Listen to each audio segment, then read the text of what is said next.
জি ma'am, আসসালামু আলাইকুম। ওয়ালাইকুম আসসালাম। সো এটা হচ্ছে আমাদের officially last class before the final exam. So আগের মতোই আমি এই এক্সামটা ফ্রাইডেতে নিতে চাচ্ছি। ঠিক আছে? আমাদের মনে হয় টাইমিংটা দেওয়া সন্ধ্যা ৭টা থেকে ফ্রাইডে। তো আমি ভাইভাটা আসলে সকালের দিকে নিতে চাই। ধরেন ১১টা থেকে। আগে যেভাবে নিয়েছি ঠিক ওইভাবে নিবো। আপনাদের তো প্রবলেম নাই।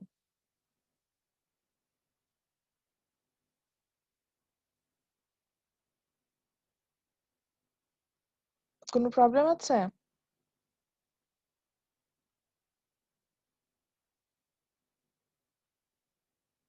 আচ্ছা, কথা না বললে তো আমি বুঝতে পারবো না।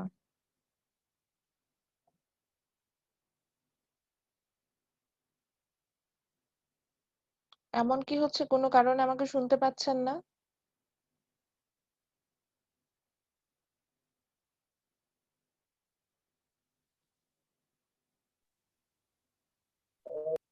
ম্যাম কোনো প্রবলেম নেই আমাদের। আর বাকিদের হ্যালো। প্রবলেম আছে কিনা আমি জিজ্ঞাসা করলাম যে আমার কি কথা শোনা যাচ্ছে না, এমন কোনো বিষয় হয়েছে যে আমার কথা শুনতে পাচ্ছেন না? জি ম্যাম, আমার জি শুনতে ম্যাম, পাচ্ছেন? আমি শুনতে মাঝখানে ম্যাম পাচ্ছি। আপনার কথা শোনা যাচ্ছিল না ম্যাম, এখন শোনা যাচ্ছে। আচ্ছা, ঠিক আছে।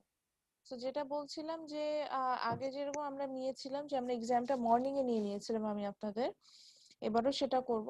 মর্নিং মানে একদম আর্লি মর্নিং না, হয়তো এটা হচ্ছে গিয়ে 11 AM এ নিব, এরকম এই টাইমে নিয়ে নিব।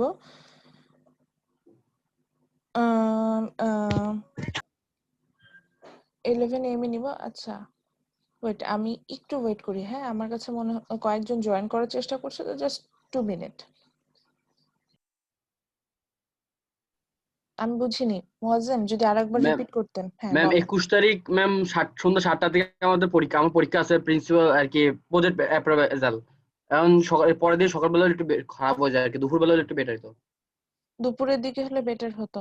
আচ্ছা, জি তাহলে আপনি সবার শেষে দিন এক্সামটা। ঠিক আছে? ওকে। আমি আপনার সবার শেষে নিব। আমি হয়তো দুপুরে মানে তাহলে 12টা থেকে নেওয়া শুরু করি, না হলেই ওকে। হয়। ঠিক আছে? জি ম্যাম। জি ম্যাম। ম্যাম তাহলে মানে দুপুর 12টা থেকে এক্সাম নেওয়া শুরু করবেন? হুম হুম হুম, আমি এভাবে দিব এবং আমি হচ্ছে গিয়ে ইয়াগুলো দিয়ে দিব, ওটাকে কি বলে,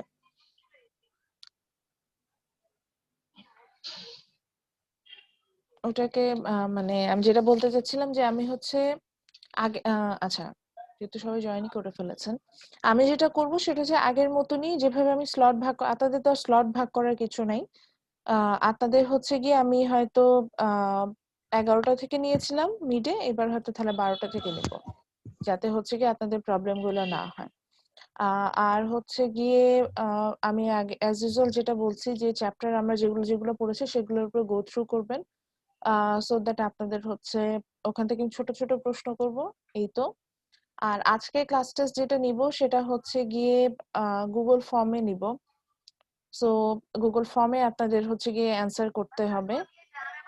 ক্লাস টেস্টটা প্রি শিডিউল করা, আগের মতোই প্রি শিডিউল করা। 3:45-এ হচ্ছে গিয়ে এটা প্রি শিডিউল করে এটা অ্যাসাইন হয়ে যাবে। যদি আমার ক্লাসের আগে শেষ হয়ে যায় তাহলে আমি এটা হয়তো শিডিউল করে দিব, যাতে ওই সময় আপনারা এক্সামটা দিতে পারেন। এবং লেট সাবমিশন আমি কোনোভাবে একসেপ্ট করবো না, সো কাইন্ডলি আজকে কোনোভাবে লেট সাবমিশন করবেন না। এটা নিয়ে আর কথা বলতে চাচ্ছি না, বেশ কয়েকটা ক্লাসে কথা বলে ফেলেছি। যারই লেট সাবমিশন হবে তার অ্যান্সার স্ক্রিপ্ট আমি একসেপ্ট করব না। এবং যেহেতু গুগল ফর্মে নিচ্ছি, গুগল ফর্মে রেসপন্স অফ করে দেওয়ার একটা অপশন থাকে। সো আমার যখনই টাইম আপ হয়ে যাবে আমি সাথে সাথে সেখানে হচ্ছে কি রেসপন্স অফ করে দিব, সো দ্যাট আপনি ম্যাম চাইলেও হাতে তখন। লিখলে হবে না? হ্যাঁ, বুঝিনি। হাতে লিখলে হবে না? গুগল গুগল ফর্ম ফর্মে না লিখলে? গুগল ফর্মে দিতে তো অসুবিধা আছে? আমি কখনো দেই নাই তো। আচ্ছা, আজকে ট্রাই করেন। আচ্ছা, আমি একটু বলে দিই, এটা আমি আসলে এক্সেস দিতে চাচ্ছি না, গুগল ফর্মেই দেন। গুগল ফর্ম কি, জাস্ট একটা ফর্ম ওপেন হবে, ওখানে অ্যান্সার করতে হবে এবং ওখানে টাইপ করতে হয়, এইটুকুই, আর কিছু না। এইভাবে টাইপ লিখবেন। করে সাবমিশন করলেই হয়? হ্যাঁ, টাইপ করে সাবমিশন করতে হয়। আর যদি এমন হয় যে ওখানে যেহেতু ড্র করার বিষয় আছে, সেক্ষেত্রে হচ্ছে কি আপনি একটা ফাইল অ্যাটাচ করে দিবেন।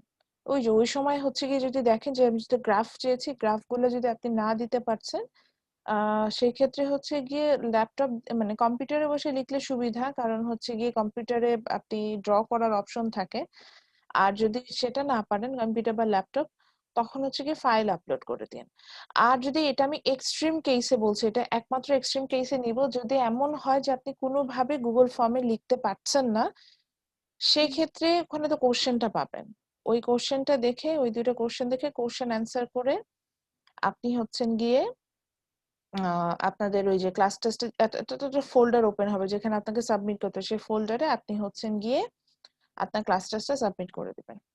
ক্লাস টেস্টে জি কপি ম্যাম। এটা হচ্ছে একদমই, যদি কোনোভাবেই জিনিসটা না করতে পারেন তখন এটাতে যাবেন। আচ্ছা, তো জি আর হচ্ছে গিয়ে ফাইনাল ইন্ডিভিজুয়াল প্রেজেন্টেশনের ব্যাপারে আমি যেটা বলেছিলাম, তাদের একটা ফোল্ডার ওপেন করা হয়েছে। এখানে আপনি আজকে পর্যন্ত অর্থাৎ আমরা যা যা পড়েছি সেটার আম, আমরা যা যা পড়েছি সেটার হচ্ছে গিয়ে যে কোনো একটা টপিক যেটা নিয়ে আপনি 5 মিনিটস কথা বলতে পারবেন, এরকম একটা টপিকের উপরে আপনি হচ্ছেন গিয়ে নিজে ভিডিও প্রেজেন্টেশন মেক করবেন এবং সেটা আপলোড করে দেবেন। এবং কিভাবে ভিডিও প্রেজেন্টেশন মেক করা যায় সেটা দেখিয়ে আমি আপনাদের জন্য আমি নিজেও একটা ভিডিও মেক করেছি। ওটা that's a kind of video presentation two.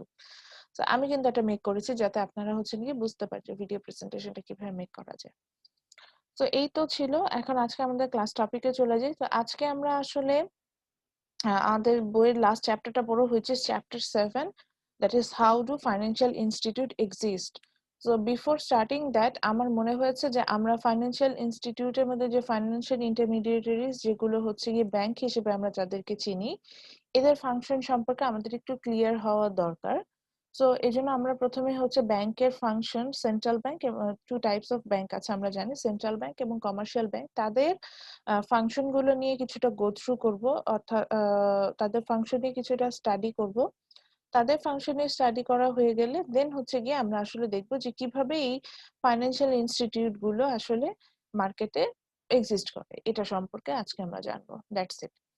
So আমি হচ্ছে গিয়ে ফাংশন জানার জন্য ব্যাংকগুলোর, সেন্ট্রাল ব্যাংক বলেন কমার্শিয়াল ব্যাংক বলেন, ফাংশন গুলো জানার জন্য এটা আমি ওপেন অ্যাক্সেস দিয়েছি। আপনারা নেটে যে কোনো মানে ইন্টারনেট থেকে আমরা যে কোনো ওপেন অ্যাক্সেস থেকে এগুলা নিয়ে স্টাডি করতে পারবো, এটা নিয়ে কোনো সমস্যা নেই। সো সেন্ট্রাল ব্যাংক অ্যাকচুয়ালি বলতে আমরা যেটাকে বুঝি সেটা হচ্ছে গিয়ে যে আমরা বলি যে মাদার অফ অল ব্যাংকস, অর্থাৎ একটা কান্ট্রিতে যে ব্যাংকটা অ্যাকচুয়ালি আপনার, আচ্ছা আমি রেকর্ডিং স্টার্ট করেছি না? জি ম্যাম। আচ্ছা, সো একটা কান্ট্রিতে আসলে যে ব্যাংকটা আপনাকে অন্যান্য ব্যাংকগুলোকে টেক কেয়ার করে বা অন্যান্য ব্যাংকগুলোর অ্যাক্টিভিটিস কি হবে সেগুলোকে টেক কেয়ার করে, সরি, অ্যান্ড যে ব্যাংকটা কিনা হচ্ছে গিয়ে গভর্নমেন্টের ফাইন্যান্সিয়াল পার্ট গুলোকে হচ্ছে গিয়ে গো থ্রু করে, ফাইন্যান্সিয়াল পার্ট গুলো হচ্ছে কিভাবে ফাইন্যান্সিয়াল পার্ট গুলোকে হচ্ছে মানে ফাইন্যান্সিয়াল যে সেক্টরটা আছে সেটার সম্পর্কে মানে অবগত থাকে এবং গভর্নমেন্টের যে কোনো ধরনের এই financial sector related decision making এ হেল্প করে, সেটাকে আমরা বলে থাকি হচ্ছে গিয়ে সেন্ট্রাল ব্যাংক। এবং গভর্নমেন্ট যে কোনো ধরনের ম্যাক্রো ইকোনমিক ইনসেনটিভ যদি ফেলতে চায়, অর্থাৎ পুরো ওভারঅল ইকোনমিতে যে কোনো ধরনের ইম্প্যাক্ট যদি ফেলতে চায়, সেই ক্ষেত্রে through the central bank actually government government এখানে কাজ করে থাকে। সো আমি যদি বাংলাদেশের বেসিসে বলি, in Bangladesh the central bank is the name of the central bank is Bangladesh Bank. In USA এটাকে বলা হয় যে ফেডারেল রিজার্ভ ব্যাংক। সো এরকম প্রত্যেকটা দেশে ভিন্ন ভিন্ন নামে থাকে, বাট তাদের অ্যাক্টিভিটিস হচ্ছে সেম। তারা গভর্নমেন্টের ব্যাংক হিসেবে, গভর্নমেন্টের ব্যাংক হতে বলতে বোঝাচ্ছি যে গভর্নমেন্টের কেয়ারটেকার ব্যাংক হিসেবে কাজ করবে এবং হচ্ছে গিয়ে অন্যান্য ব্যাংকের অ্যাক্টিভিটিস গুলো যে ইনফ্লুয়েন্স হয়ে অন্যান্য ব্যাংকের অ্যাক্টিভিটিস গুলো সে মনিটরিং করতে থাকবে। সো আমি যদি ব্যাংকের সেন্ট্রাল ব্যাংকের ফাংশনটা দেখি, অর্থাৎ অ্যাক্টিভিটিস গুলো যদি নোটিস করি, এর অ্যাক্টিভিটিস গুলোকে আমি দুটো ভাগে ভাগ করতে পারি। একটা হচ্ছে ট্র্যাডিশনাল ফাংশন আর একটা হচ্ছে কি development function. So development function already আমরা স্টাডি করে আসি, আমরা যে মনিটরি পলিসিটা পড়েছি সেটা অ্যাকচুয়ালি ডেভেলপমেন্ট ফাংশনের অন্তর্ভুক্ত। আর আমরা যেটা হচ্ছে গিয়ে আজকে যেটা অ্যাকচুয়ালি পড়বো সেটা হচ্ছে কি ট্র্যাডিশনাল ফাংশন। ট্র্যাডিশনালি উনি কি কি কাজ করে থাকছে সেন্ট্রাল ব্যাংক, আমরা হচ্ছে কি সেটা দেখবো।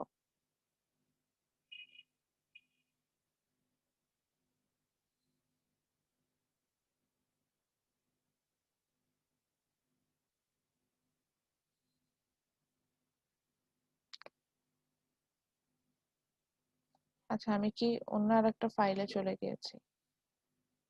আচ্ছা কমার্শিয়াল ব্যাংকের ফাংশনে চলে গেছি, আই এম সরি।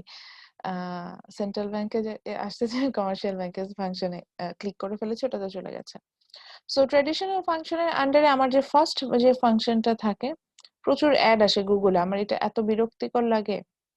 আচ্ছা সো ট্র্যাডিশনাল ফাংশনের আন্ডারে আমরা যে প্রথম ফাংশন যেটা চলে যাব, bank of issue. Bank of issue বলতে আসলে এখানে বোঝাচ্ছে যে সেন্ট্রাল ব্যাংকের one of the main activities is it issues the notes or currency or coins of any of every country of the world. অর্থাৎ একটা দেশের যে কারেন্সিটা আছে, এই কারেন্সি অর্থাৎ মানি মার্কেটে কতটুকু মানি সাপ্লাই থাকবে। আমরা যেমন মনিটারি পলিসিতে দেখছিলাম যে ট্রেজারি বন্ডের মাধ্যমে মানি সাপ্লাইটা কন্ট্রোল করছিল, তো ঠিক একইভাবে একটা ইকোনমিতে মানি সাপ্লাইটা কতটুকু থাকবে, এটার জন্য যে পরিমাণ নোট বা কারেন্সি ইস্যু করতে হবে, সেগুলো হচ্ছে গিয়ে আহ সেগুলো হচ্ছে গিয়ে আমি এই সেন্ট্রাল ব্যাংকের মাধ্যমে আমরা কিন্তু এই কারেন্সি গুলো ইস্যু করে থাকি, এবং ইস্যু করেই আসলে এখানে সেন্ট্রাল ব্যাংক ক্ষান্ত হয় না। এই নোট গুলো সার্কুলেট কিভাবে করা যাবে, অর্থাৎ কিভাবে এটা আসলে একদম ম্যাস লেভেলে এটা পৌঁছাবে, এবং মানি সাপ্লাই কিভাবে ব্যালেন্স করা যাবে, অর্থাৎ ব্যালেন্স ইন মানি সাপ্লাই, এই বিষয়গুলো কিন্তু আমার সেন্ট্রাল ব্যাংক এখানে দেখে থাকে। এরপরে আছে হচ্ছে কি government banker agent and advisor, যেটা বলছিলাম যে normally central bank act as a advisor for government, which means any kind of banking activities of government is performing by the central bank, or how government control the commercial banks, it actually decided by the central bank, through the that means through the central bank, government controls the commercial bank, their performance, their interest rate, their acceptance to the government deposit like the treasury bonds, and maintaining the loans, and also central bank balancing the public debt, then the payment of interest, and others financial services is provided to government by the central bank.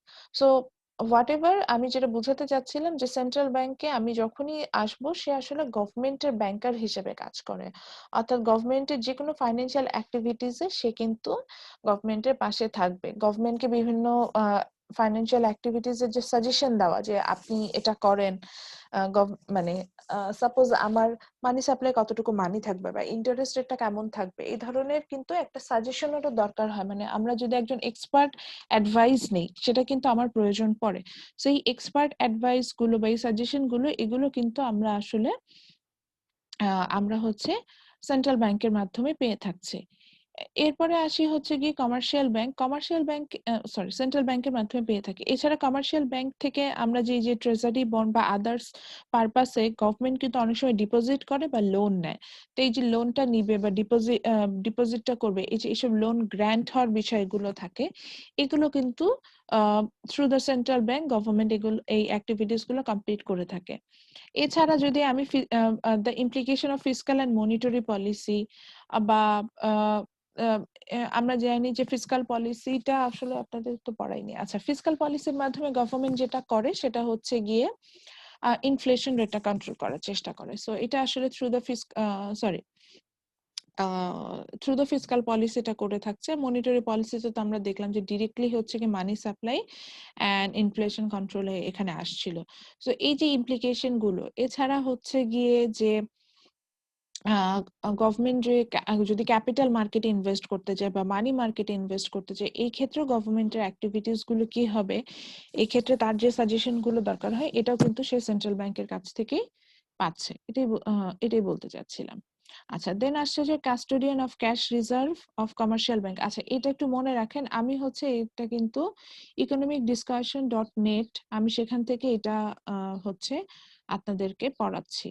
তো আপনারা economicdiscussion.net বা যখন আমি recorded ভার্সনটা দিয়ে দিব, এই ওয়েবসাইটে গেলে এখানে খুব সুন্দরভাবে দেওয়া আছে। এই ওয়েবসাইটের একটাই অসুবিধা, আমি প্রচুর পরিমাণে এখানে হচ্ছে গিয়ে অ্যাড আসে, এই অ্যাড গুলো ক্লোজ করা যায় না।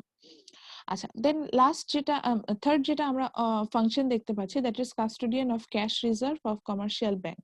অর্থাৎ কমার্শিয়াল ব্যাংকের যে ক্যাশ রিজার্ভ আছে, মানে কমার্শিয়াল ব্যাংক যখনই স্টার্ট করে তাদের একটা ফিক্সড অ্যামাউন্ট, তাদের যে ক্যাপিটাল থাকে সেটার একটা ফিক্সড অ্যামাউন্ট তাদেরকে কিন্তু সেভ করে রাখতে হয়। অর্থাৎ কোনো ক্রাইসিস মোমেন্টে যদি দরকার হয় তখন কিন্তু তারা হচ্ছে গিয়ে সেন্ট্রাল ব্যাংকের কাছে যেতে পারে এবং সেই যে ফিক্সড অ্যামাউন্ট তারা সেভ করে রেখেছিল সেটা থেকে তারা ইউজ করতে। সে ফর এক্সাম্পল এই ফিক্সড অ্যামাউন্টটা হচ্ছে 200 কোটি টাকা ফর বাংলাদেশ, আমি ধরে নিলাম।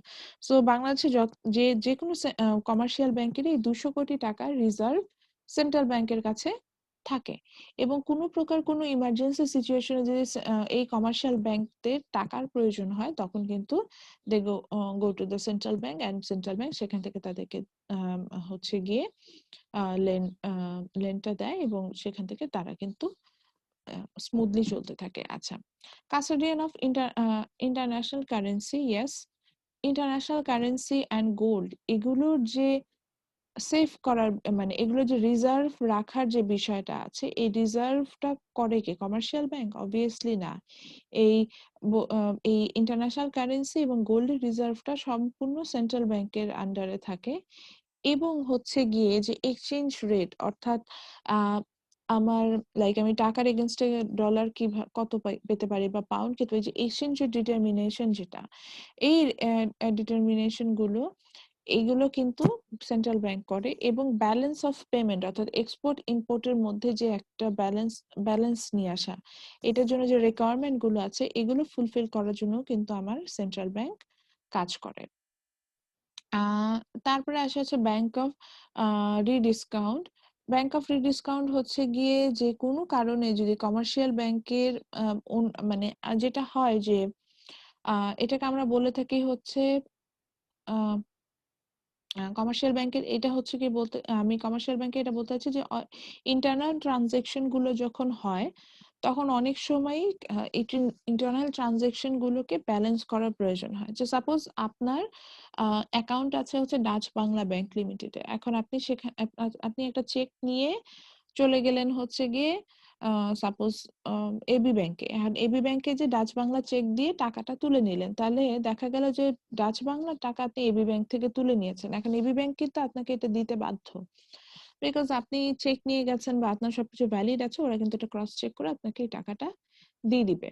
তো এই যে এখানে যে বিষয়টা কাজ করলো, এখন দুইটা ব্যাংকের মধ্যে সাপোজ আপনি 1 লাখ টাকার একটা চেক তুললেন এবি ব্যাংক থেকে, তুলে টাকাটা তুলে নিলেন, তাহলে এখন এবি ব্যাংক ডাচ বাংলা ব্যাংকের কাছে 1 লাখ টাকা পায়। তো এই যে এই টাকাগুলো দিন শেষে এই হিসেবগুলোকে ক্লিয়ার করার জন্য ক্লিয়ারিং হাউস হিসেবে কিন্তু আমার এই সেন্ট্রাল ব্যাংক কাজ করে। আচ্ছা, দেন হচ্ছে লেন্ডার অফ লাস্ট রিসোর্ট। এটা হচ্ছে ওই যে একটু আগে বলছিলাম যে সবগুলো কমার্শিয়াল ব্যাংকেরই ক্যাপিটালের একটা ফিক্সড অ্যামাউন্ট হচ্ছে গিয়ে তারা সেন্ট্রাল ব্যাংকে সেভ করে রাখে। সো ক্যাপিটালের যে ফিক্সড অ্যামাউন্ট সেন্ট্রাল ব্যাংকে সেভ করে রাখে সেটা হচ্ছে গিয়ে সেন্ট্রাল ব্যাংকে সেভ করে রাখে। সেখান থেকে যদি কোনো কারণে তারা হচ্ছে গিয়ে ক্রাইসিসে পড়ে যায় বা তাদের এক্সট্রা অ্যামাউন্ট দরকার, suppose they want to purchase the treasury bill or government securities, বা কোনো কারণে মানে কোনো কারণে তাদের ডিপোজিটের তুলনায় হচ্ছে গিয়ে আমি লেন্ড তারা বেশি করে ফেলেছে, সে সময় তখন যদি কোনো ক্রাইসিসে পড়ে যায় তখন হচ্ছে গিয়ে তারা সাধারণত সেন্ট্রাল ব্যাংকের কাছে যায় এবং সেখান থেকে ওই যে তাদের যে সেভ করা টাকা ছিল একটা পোর্শন, ক্যাপিটাল একটা পোর্শন তারা হচ্ছে গিয়ে ওখানে রেখেছিল, সেটা হচ্ছে গিয়ে তারা কিন্তু সেন্ট্রাল ব্যাংকের কাছ থেকে নিয়ে আসে। সো এটা এই জন্যই বলা হয় যে দ্যাটস কল যে আমি যেটা বলছিলাম যে it's call the lender of last resort for our commercial bank, এটাই বলতে চাচ্ছিলাম। ওকে, এরপরে লাস্ট যেটা হচ্ছে যে একই কথা, bank of central clearance and settlement and transfer. ওই যে বললাম যে কোনো কারণে ব্যাংকিং ট্রানজাকশনের কারণে দেখা যাচ্ছে যে বিভিন্ন ব্যাংকের মধ্যে ট্রানজাকশন বা সেটেলমেন্টের দরকার হয়, যে দেখা যাচ্ছে যে আমার একটা ব্যাংকের পেমেন্ট আর একটা ব্যাংকের মাধ্যমে হয়েছে। সো এই যে পেমেন্ট গুলো যখন ডিফারেন্ট ব্যাংকের মাধ্যমে হয় তখন এই পেমেন্ট গুলোর মধ্যে ক্লিয়ারেন্সটা করার প্রয়োজন হয়। তো সেটার জন্য হচ্ছে কি কিন্তু সেন্ট্রাল ব্যাংক কাজ করে। আচ্ছা, then last function under the traditional function is control of credit. Control of credit বলতে বোঝাচ্ছি যে ওভারঅল মানি মার্কেটটাকে অ্যাকচুয়ালি সেন্ট্রাল ব্যাংক কন্ট্রোল করে, এবং ওভারঅল মানি মার্কেটে কন্ট্রোল করা মিন্স হচ্ছে কি ইন্টারেস্ট রেট থেকে শুরু করে কত টাকা ডিপোজিট, মানে কত টাকা ডিপোজিট নিবে কমার্শিয়াল ব্যাংকগুলো বা স্টেট ওন ব্যাংকও এখানে আসতে পারে, আহ, কত টাকা ডিপোজিট নিবে বা কতটুকু লোন দিবে, এটাও কিন্তু সেন্ট্রাল ব্যাংক ঠিক করে দেয়। মজার ব্যাপার হচ্ছে এটাই যে আপনি চাইলেও অতিরিক্ত মাত্রায় লোন দিতে পারবেন না বা অতিরিক্ত ডিপোজিটও কালেক্ট করতে পারবেন না, এই পুরো ডিসিশনটা কিন্তু সেন্ট্রাল ব্যাংক দিয়ে থাকে। তো এই যে পুরোপুরি যে মানি মার্কেটটাকে যে কন্ট্রোল করার যে বিষয়, সেটা হচ্ছে গিয়ে কিন্তু সেন্ট্রাল ব্যাংক করে। আচ্ছা, লাস্ট হচ্ছে কি ডেভেলপমেন্ট ফাংশন। ডেভেলপমেন্ট ফাংশনের মধ্যে অনেকগুলোই ফাংশন আছে। তো এটা মেইনলি ফোকাসিং করে হচ্ছে গিয়ে যে আমরা ইকোনমিতে যে মানে একটা ওভারঅল ইকোনমিতে যে ডেভেলপমেন্ট গুলো পাচ্ছি, এটা হচ্ছে গিয়ে আম, আমি এই পুরোটাই মানে গভর্নমেন্ট এই প্রজেক্টটা নেওয়ার জন্য সবসময় সেন্ট্রাল ব্যাংকের হেল্পটা নেয়। যেমন আমি যদি দেখি যে মানি মার্কেট বা ক্যাপিটাল মার্কেটে ইনফ্লুয়েন্স ফেলার বিষয়টা যদি আমি নিয়ে আসি, সেটাও হচ্ছে গিয়ে সেন্ট্রাল ব্যাংকের মাধ্যমে করে।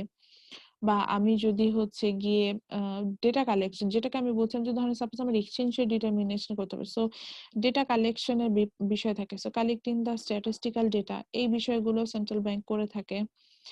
বা আমি যদি হচ্ছে গিয়ে মনিটারি পলিসি বা ফিসকাল পলিসির পুরোপুরি ইমপ্লিকেশন দেখতে চাই, সেটাও হচ্ছে সেন্ট্রাল ব্যাংকের মাধ্যমে করে থাকছে। এছাড়া হচ্ছে গিয়ে যদি আমি ওভারঅল যে গভর্নমেন্টের যে ফাইন্যান্সিয়াল প্রজেক্ট গুলো আছে সেগুলো প্রপারলি রান হচ্ছে কিনা, সেগুলো ক্রস চেক করার জন্য যে এজেন্ট হিসাবে এজেন্ট যিনি আছেন, সেটাও কিন্তু আমার সেন্ট্রাল ব্যাংক কাজ করছে। সো ওভারঅল আমরা কিন্তু সেন্ট্রাল ব্যাংকের কাজগুলো ট্র্যাডিশনাল কোনো ব্যাংকিং সিস্টেমের কাজের মধ্যে দেখতে পাই না, তাদের কাজ টোটালি ডিফারেন্ট। সো এবার আমরা চলে যাব যে তাহলে যে অ্যাকচুয়ালি ট্র্যাডিশনাল ব্যাংক বলতে আমরা যাকে বুঝি, যার কাজ হচ্ছে গিয়ে ডিপোজিট কালেক্ট করা এবং হচ্ছে গিয়ে লেন্ড দেওয়া, অর্থাৎ ধার দেওয়া, তো সেই ধরনের ব্যাংক আসলে কিভাবে কাজ করে বা সেই ধরনের ব্যাংকের ফাংশনটা কি।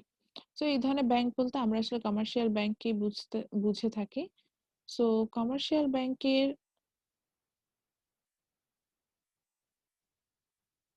আচ্ছা কমার্শিয়াল ব্যাংকে আমি হচ্ছে কমার্শিয়াল ব্যাংকের টাইপসে চলে আসছি। আমাকে একটু টাইম দেন, আমি এটার ফাংশনে যাচ্ছি।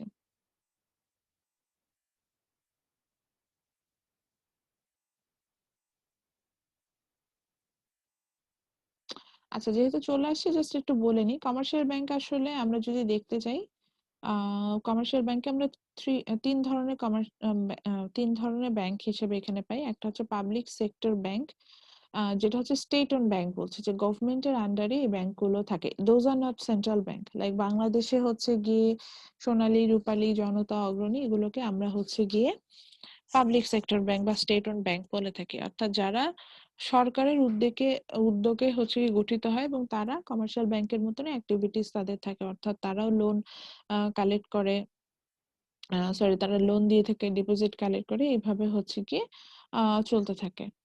আর প্রাইভেট সেক্টর ব্যাংক হচ্ছে মানে যেটাকে আমরা পিওর কমার্শিয়াল ব্যাংক হিসেবে যাদেরকে আমরা বুঝি, যারা হচ্ছে প্রাইভেট ভেঞ্চার থেকে হচ্ছে যাদেরকে ক্রিয়েট করে এবং যাদের মেইনলি যাদের কাজ হচ্ছে গিয়ে প্রফিট মেক করে, এবং এই কারণে তারা ডিপোজিট কালেক্ট করে এবং লোন পে করে থাকে।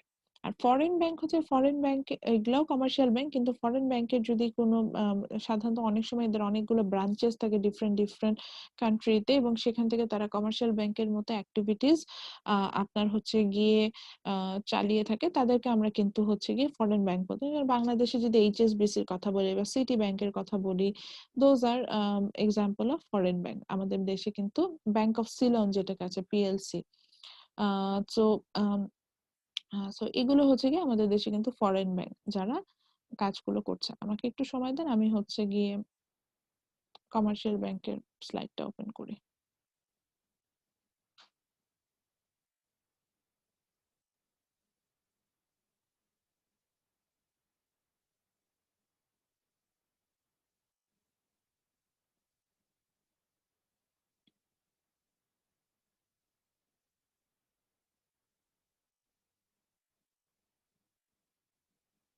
তো এই যে আমি economicdiscussion.net সেখান থেকে কিন্তু যাচ্ছি ওয়েবসাইটটা দেখে।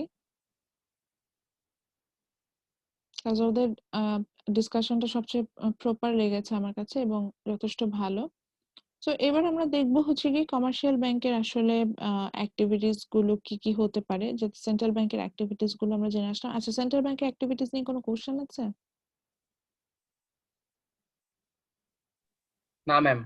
আচ্ছা, সো যদি আমি সেন্ট্রাল ব্যাংকের কমার্শিয়াল ব্যাংকের অ্যাক্টিভিটিস যে অনেক অ্যাক্টিভিটিস আছে কমার্শিয়াল ব্যাংকে, তবে এখানে ওরা মেইনলি ফোকাস করেছে 14। আমি এতগুলো আসলে ফোকাস করব না। আমি মেইন যে 7টা অ্যাক্টিভিটিস আছে সেগুলো নিয়ে অ্যাকচুয়ালি আলোচনা করব, বাকিগুলো আপনারা আসলে বুঝতে পারবেন। সো ফার্স্ট যদি অ্যাক্টিভিটিস নিয়ে কমার্শিয়াল ব্যাংক, তো তাদের টার্গেট হচ্ছে আপনার এখানে হচ্ছে কি বলা যায়, কমার্শিয়াল ব্যাংকের অ্যাক্টিভিটিস হচ্ছে যে এখানে তাদের বিজনেস করা বা আহ, তারা চায় যে এখান থেকে মার্কেট থেকে তারা প্রফিট মেক করে নেবে। তো প্রফিট মেক করতে চাইলে অবশ্যই তাদেরকে কি করতে হবে, তাদের ক্যাপিটাল মেক করতে হবে। তো ক্যাপিটাল মেক করার জন্য তারা যেটা করে, they accept loan from people. So the first activities of commercial bank is accepting deposit. অর্থাৎ তারা কিন্তু সবার কাছ থেকে মানিটা কালেক্ট করে এবং এটাকে তারা সেভিংস অ্যাকাউন্ট বা ফিক্সড অ্যাকাউন্ট বা কারেন্ট অ্যাকাউন্ট এইভাবে কিন্তু তারা কালেক্ট করে থাকছে। তো এই যে এটাই কিন্তু সেকেন্ড অ্যাক্টিভিটিস হিসেবে দেখা যায়, যে demand deposit also known as current account.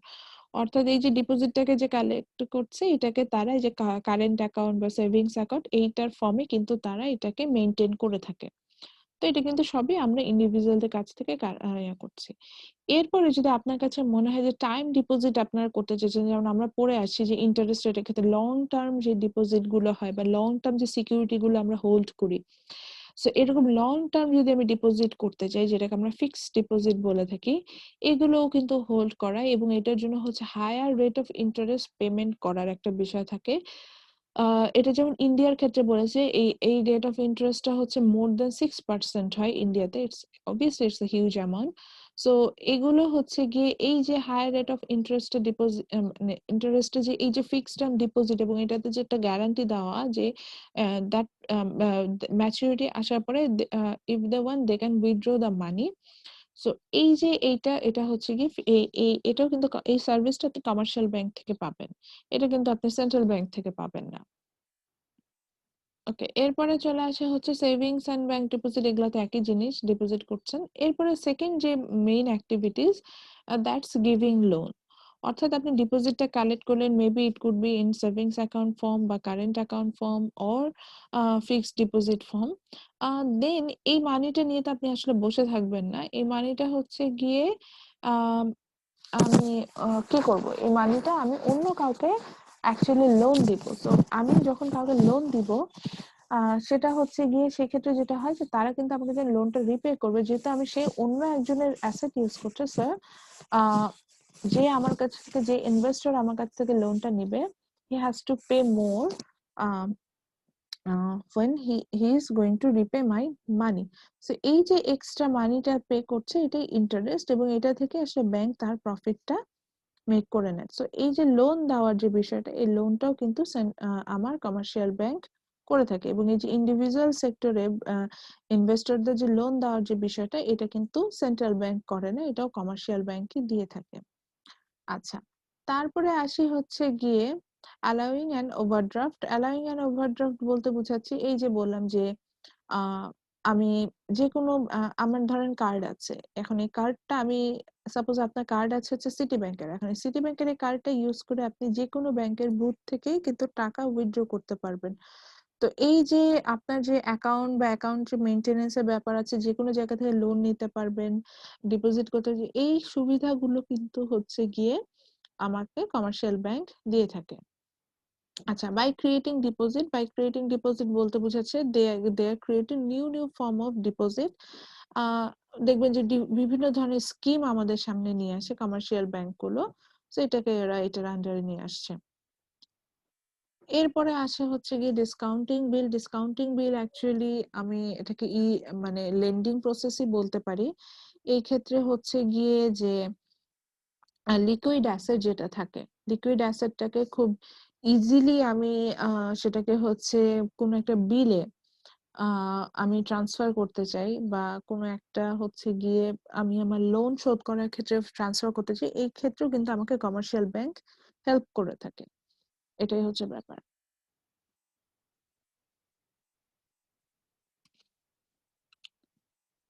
আচ্ছা, এছাড়া হচ্ছে গিয়ে আমি যদি আরো কিছু ফাংশনে যদি যেটা মিসেলেনিয়াস ফাংশন আমি যেগুলাতে আনতে চাচ্ছি, সেটা হচ্ছে কি সেফ কাস্টডি হিসেবে আমি বলতে পারি যে আমাদের আম আ যে ভ্যালুয়েবল অ্যাসেট থাকে অনেক সময় দেখা যায় যে সেই ভ্যালুয়েবল অ্যাসেট গুলো হচ্ছে গিয়ে আমি সেভ করে রাখার জন্য ব্যাংককে ইউজ করে থাকি।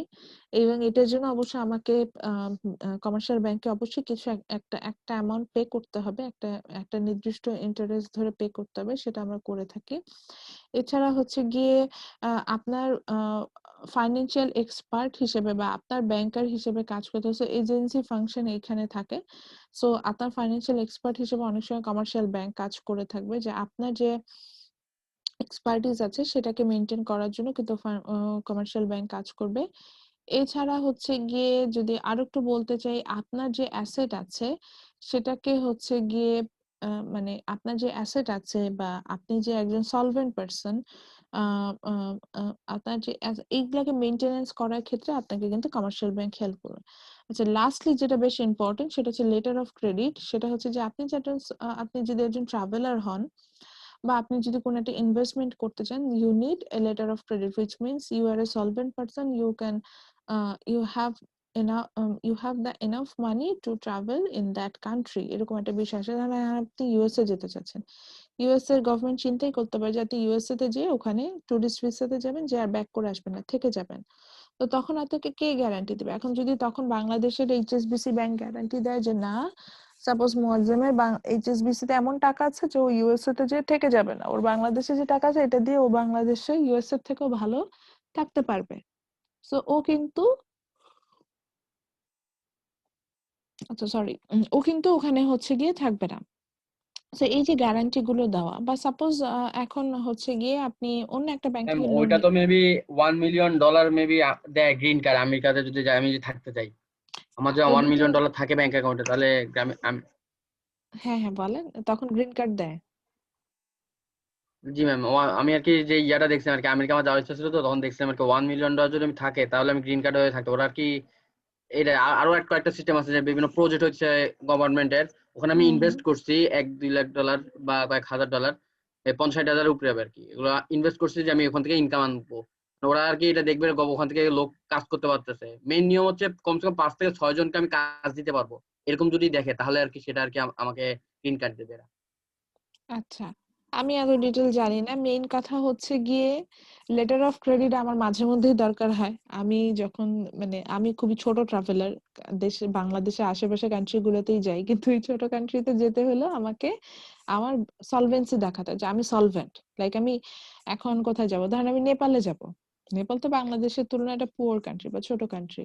ওখানে যেতে হলেও কিন্তু আমি যখন ভিসার জন্য অ্যাপ্লাই করব, যদিও ওখানে অন অ্যারাইভাল ভিসা, বাট আমাকে এটা রাখতে হয় যে ব্যাংক থেকে যে আমাকে যে একটা সলভেন্সি সার্টিফিকেট বলে, যেটাকে এখানে লেটার অফ ক্রেডিট বলছে, এটা আমাকে সাথে রাখতে হবে এবং দেখাতে হবে যে ইয়েস আমি সলভেন্ট। আমি যে কোনো সময় মানে বাংলাদেশে ব্যাক করতে আমার সেই পরিমাণ অ্যামাউন্ট আছে এবং নেপালে ঘুরে আসার মতো আমার অ্যাবিলিটি আছে। তো এই যে ইস্যুগুলো, এগুলো কিন্তু এই যে কমার্শিয়াল ব্যাংক করে। এখন নেপালের গভর্নমেন্ট তো জানে না যে আমি সলভেন্ট। এই যে একটা গ্যারান্টি দেওয়া, এই গ্যারান্টি দেওয়ার ক্ষেত্রে আমাকে আসলে কমার্শিয়াল ব্যাংক হেল্প করে, এটাই বলতে চাচ্ছিলাম। ইউএস এর ব্যাপারটা আমি আসলে জানি না, ইউএস এর গ্রিন কার্ড কিভাবে পাওয়া যায় এটা জানি না। তবে আপনি যেটা বলছেন $1 মিলিয়ন, মানে আমি শুনেই চিন্তা করলাম 80 কোটি টাকা, না? না, 8.5 কোটি টাকা। 8.5 কোটি টাকা? জি ম্যাম, এক তো মিলিয়ন তো ম্যাম $10 লাখ। আচ্ছা, তাহলে তো বেশি টাকা না, কি বলেন?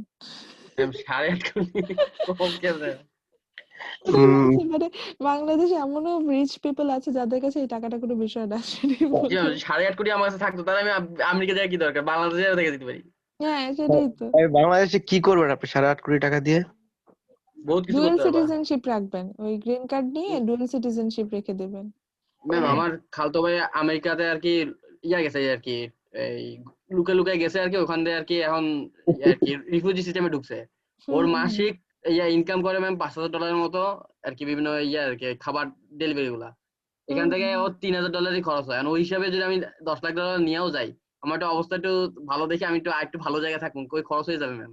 এর থেকে বাংলাদেশে থাকলে ফ্ল্যাট বিজনেস আর অনেক বিজনেস আছে, এই 8 কোটি টাকা দিয়ে অনেক কিছু করা পসিবল।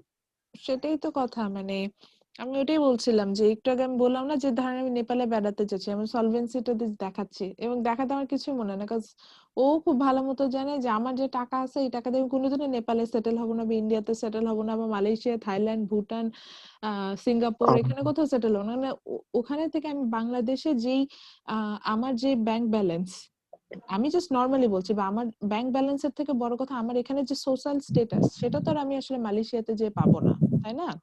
জি ম্যাম। সেইটা চিন্তা করে আসলে অনেকেই যায় না। তো এই যে সোশ্যাল স্ট্যাটাস আছে, আমি আসলে কিভাবে আর্ন করি, এই জিনিসটা তো আর আমার মালয়েশিয়ার গভর্নমেন্ট আমার কাছ থেকে জানতে পারবে না। মালয়েশিয়ার গভর্নমেন্ট জানবে আমার ওই সলভেন্সি সার্টিফিকেট যখন আমার ব্যাংক ইস্যু করবে সেখান থেকে। তো ওটাই হচ্ছে গিয়ে আপনার যে ইস্যু করে সেটা হচ্ছে কমার্শিয়াল ব্যাংক। এবং কমার্শিয়াল ব্যাংক আপনি বলতে পারেন ম্যাডাম এটা আমার জন্য কেন করবে, কারণ হচ্ছে কি আপনি ওদের অ্যাকাউন্ট হোল্ডার, আমি ওদের একটা অ্যাকাউন্ট হোল্ডার, আমি যদি 10 টাকারও অ্যাকাউন্ট নিয়ে রাখি তাও তো আমি ওদের অ্যাকাউন্ট হোল্ডার, আমাকে এই সার্ভিস দেওয়ার জন্য ওরা কিন্তু মোটামুটি বাধ্য। এগুলা ও আমাকে এই ধরনের সার্ভিস দিবে বলেই কিন্তু আমি কমার্শিয়াল ব্যাংকে ধরেন সেই স্পেসিফিক কমার্শিয়াল ব্যাংকে আমি আমার অ্যাকাউন্ট ওপেন করেছি। এটাই। ম্যাম আপনি তো নেপালে গিয়ে ঝামেলায় পড়ছিলেন টাকা নিয়ে, নেপালে তাই যে না? ঝামেলা, নেপাল না, ভুটানে যে ঝামেলায় পড়েছে তাদের সাথে মনে হয় শেয়ার করেছিলাম যে ভুটানে আমি যে আসলে এনাফ এক্সেস পাইনি। মানে ভুটানে যেটা হয়েছে যে ভুটানে যে কারেন্সি হচ্ছে গিয়ে কি বলা যায়, মানে ভুটানে যে মানে এক্সচেঞ্জ এক্সচেঞ্জ করতে, করার মতো এক্সচেঞ্জ, অতই হ্যাঁ স্কোপ হ্যাঁ ছিল না, স্কোপ ছিল না কনভার্ট করার ওদের মতো। কনভার্ট করার মতো। আহ সেটা হচ্ছে যে ওখানে যেটা হচ্ছিল যে ওদের তাহলে ম্যাম কমার্শিয়াল, আমরা যদি যাই তাহলে আমাদের কি করবো আমরা? ওদের ব্রাঞ্চেসই কম, মানে ওদের ওখানে আমি ব্যাংকের ব্রাঞ্চই কম পেয়েছি। সো ব্রাঞ্চেসই কম, সেই তো আমরা যদি, এবং ওখানে কোনো যে আমরা এটাকে কি বলি, এটার নাম মনে হয় হচ্ছে গিয়ে আপনার, ভুলে গেলাম এটাকে কি বলে, যে আমরা যেখান থেকে ডলার ইয়া করে নিতে পারি, মানি এক্সচেঞ্জ, তাই না? হ্যাঁ। সো মানি এক্সচেঞ্জ জি কিন্তু ম্যাম। বাংলা মানে আমি অন্য দেশে যে এত কম মানি এক্সচেঞ্জ দেখি নাই, আমি ভুটানে তেমন কোনো মানি এক্সচেঞ্জ দেখি নাই। অনলাইনে এখন অনেক জায়গায় মানি এক্সচেঞ্জ আছে বিভিন্ন কারেন্সির। হ্যাঁ, কিন্তু মানে ভুটানে আমি যেটা হয়েছে, ভুটানে আমি ওদের ওই ইয়া ছাড়া, মানে এয়ারপোর্ট ছাড়া আর কোনো মানি এক্সচেঞ্জ খুঁজে পাই না। আমি তো যে বাংলাদেশ থেকে ভুটানের কোনো কারেন্সি নিয়ে যাই না, কারণ আমি চিন্তা করছি বাংলাদেশ থেকে ভুটানে নিতে গেলে বলে যে ভুটানে তো রুপি চলে, ইন্ডিয়ান রুপি চলে, সো আপনি রুপি ক্যারি করেন। তা আমি আবার রুপি ক্যারি করার মতো আমার ইচ্ছা নাই, আমার কথা, আমি আই হেট ইন্ডিয়া, আমার স্ট্র্যাটেজি এরকম। সো আমি ইন্ডিয়ার কারেন্সি হচ্ছে গিয়ে, ইন্ডিয়াতে এগুলো অ্যাভেলেবেল, মানে এক্সচেঞ্জ করার মতো জায়গা হ্যাঁ অ্যাভেলেবেল। হ্যাঁ হ্যাঁ ওইটাই বলছি, ইন্ডিয়া হয়ে তো আমি জানি, বাংলাদেশ থেকে যাচ্ছি, সো বাংলাদেশে যখনই আমি মানি এক্সচেঞ্জে গিয়েছি যে আমি ভুটানের কারেন্সি চাচ্ছি, ওরা আমাকে বলেছে যে আমি চাইলে ইন্ডিয়ান কারেন্সি নিতে পারি, যেহেতু ইন্ডিয়ান কারেন্সি ওখানে একসেপ্টেড। তো আমি বলছি যে না, আমি বাংলাদেশ থেকে রুপি নিয়ে যাব না, আমি ইন্ডিয়ান কারেন্সি নিজে হাতে করে নিয়ে যাব না, আমি হচ্ছে গিয়ে আহ দরকার হলে ভুটানের যে গুলটাম বলে, গুলটাম আমি কালেক্ট করব। সো আমি ওটাই করেছিলাম যে ভুটানে গিয়ে গুলটাম আমি আপনি ওখান, কয় দেশ ঘুরছেন? বেশি না, 6টা, 6টা দেশ ঘুরেছি। এবং আমার ছয়টা? হ্যাঁ, আমার স্যাটিসফ্যাকশন লেভেল হচ্ছে এখানে যে এই যে কয়টা দেশ বলছি, অত অনেক না। এই সবগুলো দেশ হচ্ছে আমি আমার নিজের টাকা দিয়ে ঘুরেছি, এটাই হচ্ছে আমার স্যাটিসফ্যাকশনের জায়গা। এবং ইনশাল্লাহ ইচ্ছা আছে সেটা হচ্ছে যে ইন ফিউচার আমি আরো কান্ট্রি ঘুরতেছি, যখন আল্লাহ আমাকে অ্যাবিলিটি দিবেন, অবশ্যই নিজের টাকায় যতটুকু অ্যাবিলিটি আমাকে দিবেন আমি সবগুলো দেশ ঘুরে দেখবো, এটাই আমার ইচ্ছা, এরকম। ওকে, সো এরপরে হচ্ছে কি এই আমরা আজকে দেখবো যে এই যে আমরা ফাইন্যান্সিয়াল ইনস্টিটিউট, আমরা যদিও ফাইন্যান্সিয়াল ইন্টারমিডিয়েটস হিসেবে ব্যাংকের দুটো মানে সেন্ট্রাল ব্যাংক এবং কমার্শিয়াল ব্যাংকের ফাংশন জেনে আসলাম, তো কিভাবে আসলে ফাইন্যান্সিয়াল ইনস্টিটিউট গুলো মার্কেটে এক্সিস্ট করে, মানে কন্টিনিউ করতে থাকে, এটা সম্পর্কে আমরা এখানে একটু জানবো। সো এই চ্যাপ্টারে আসলে হচ্ছে গিয়ে আমরা একটা বেসিক ফ্যাক্ট জানতে পারবো about the financial structure throughout the world, then আমরা ট্রানজাকশন কস্ট সম্পর্কে জানবো, ফাইনালি অ্যাসামিজ অ্যাসাইমেটিক ইনফরমেশন আমরা পড়ে আসছিলাম যে বন্ড মার্কেট বা শেয়ার মার্কেট, যে অ্যাসাইমেটিক ইনফরমেশনের কারণে বন্ড মার্কেট বা শেয়ার মার্কেট যে প্রবলেম গুলো হয়, ঠিক একইভাবে ফাইন্যান্সিয়াল মার্কেটেও কিন্তু অ্যাসাইমেটিক ইনফরমেশনের জন্য অনেক সময় মার্কেট ফেলিয়ারের সৃষ্টি হয়। তো এটা কিভাবে হয় এগুলো কিন্তু আমরা এখান থেকে জানবো। এবং লাস্টে হচ্ছে গিয়ে এই অ্যাসাইমেটিক ইনফরমেশন থেকে একটা প্রবলেম আছে, এটাকে আমরা লেমন প্রবলেম বলে থাকি। লেমন প্রবলেমটা আসলে ক্রিয়েট হলে আমরা কিভাবে এই ধরনের প্রবলেমটা সলভ করে থাকি সেটা জানবো। কনফ্লিক্ট অফ ইন্টারেস্ট আমার শেষ করার ইচ্ছা ছিল, কিন্তু আমার মনে হচ্ছে না এই টাইমের মধ্যে আমি কনফ্লিক্ট অফ ইন্টারেস্ট শেষ করতে পারবো। সো যেহেতু আমি আপনাদের সাথে এই পিডিএফটা শেয়ার করে দিব, সরি এই পাওয়ার পয়েন্টটা শেয়ার করে দিব এবং আপনাদের কাছে বইয়ের পিডিএফটা আছে, আমি একটু রিকোয়েস্ট করব, আমি শেষ করতে পারি বা না পারি এটা আপনাদের জানার জন্য। আমার কিন্তু কোনো সমস্যা নেই, বিকজ এগুলো সবই আমি জানি বা আমি সবই পারি। সো আমার তো আর আসলে ওরকম কোনো অসুবিধা নেই। আপনাদের জানার জন্য আমি বলবো যে কাইন্ডলি নিজেরা একটু গো থ্রু করেন, তাতে অনেক কিছু জানতে পারবেন। সো এখানে আমরা United State, Germany, Japan and Canada, ওদের হচ্ছে গিয়ে আমি এক্সটার্নাল যে ফাইন্যান্স যে সোর্স গুলো, অর্থাৎ তারা এক্সটার্নাল সেক্টর থেকে যে ফাইন্যান্সের যে সোর্স, সেগুলো আসলে কতটুকু কোথা থেকে পাচ্ছে, মানে মেইন কথা হচ্ছে গিয়ে আমার গভর্নমেন্টের যখনই কোনো কারণে লোন করার প্রয়োজন হয়, সে এই লোন গুলো আসলে কোথা থেকে পাচ্ছে আমি সেগুলোই হচ্ছে গিয়ে একটু দেখছি। সো সেক্ষেত্রে দেখতে পাচ্ছি এক্সটার্নাল সোর্সের মধ্যে আমি ইউএসএ যাই বা জার্মানি, জাপান, কানাডা যেখানে যাই না কেন, ইউএসএ হচ্ছে ইয়েলো কালার, জার্মানি দিস এটাকে কি বলা যায়, maroon, light maroon colour, this sea green, ashy sea green টাইপের কালারটা হচ্ছে কানাডা, আর এই পার্পল কালার, ভায়োলেট কালারটা হচ্ছে কি জাপান। সো এখানে দেখতে পাচ্ছি যে ব্যাংক লোন, এই যে কমার্শিয়াল ব্যাংক লোনের থেকেই কিন্তু একটা one of the biggest sector, যেখানে আমরা দেখতে পাচ্ছি যে এক্সটার্নাল যে ফাইন্যান্সটা আমরা যেটা যে লোনটা আমরা যে ফান্ডটা ক্রিয়েট করার যে বিষয় থাকে, সেখানে কিন্তু bank loan one of the important factor. Second আছে নন ব্যাংক লোন। এখানে আমরা আসলে মিউচুয়াল ইন্স্যুরেন্স কোম্পানি বা নন ফাইন্যান্সিয়াল ইনস্টিটিউট বলতে আমরা যেগুলোকে বুঝতাম, সেখান থেকে আসলে যেগুলোকে বুঝি সেখান থেকে আসলে এখানে লোন নিচ্ছে। এখানে আবার মজার বিষয় হচ্ছে জার্মানি, জাপান, কানাডা তারা এই সেক্টর থেকে খুব বেশি লোন করেনি, কিন্তু আমার যারা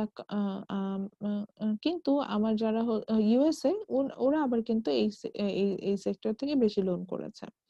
দেন আছে bond and stock. Bond market তো আমরা জানি, যেখানে আমরা আহ, হচ্ছে গিয়ে মানে বন্ড মানে আমি একটা কাগজের মতো যেটা আমি সেল করব এবং যেখানে একটা হাই রেট অফ ইন্টারেস্ট আমাকে এখানে পেমেন্ট করা হয়, এটা হচ্ছে বন্ড মার্কেট। সিকিউরিটি মার্কেট, যেখানে আমি আমার শেয়ার অর্থাৎ কোম্পানির শেয়ার সেল করার মাধ্যমে আসলে ফান্ড রেজ করে থাকি, সেই শেয়ার মার্কেট, সেখানেও কিন্তু সেখান থেকে লোন নিচ্ছে। So আমরা দেখতে পাচ্ছি এই চারটা মেজর সেক্টর থেকে কিন্তু গভর্নমেন্ট, আমি চারটা বড় বড় স্ট্রং ইকোনমি নিয়ে কথা বলেছি, তারা কিন্তু খুব ভালোভাবে এখানে ফান্ডটা এখান থেকে হচ্ছে রেইজ করে নিচ্ছে আপনার এই থ্রু দা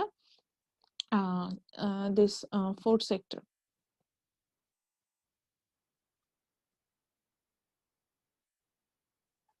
সো এবার চলে যাই যে এই যে ফাইন্যান্সিয়াল স্ট্রাকচার গুলো আমরা দেখলাম, মানে আমরা যে আহ, আম, আম, মানে আমরা দেখলাম যে লোনটা আমরা করছি বা এতদিন পর্যন্ত যা যা পড়ে আসছি, পুরোপুরি আমরা একটা ফাইন্যান্সিয়াল স্ট্রাকচার সম্পর্কে জেনে আসছি। সো আমরা এগুলোর মানে আসলে এগুলো ফ্যাক্টটা কি সেটা সম্পর্কে জানি। তো প্রথমে আসি, আমরা হয়তো প্রথমে স্টার্ট করেছিলাম অ্যাকচুয়ালি বন্ড বা স্টক মার্কেট দিয়ে। আপনার মনে হতে পারে these are the most important part of financial business, but which is not true.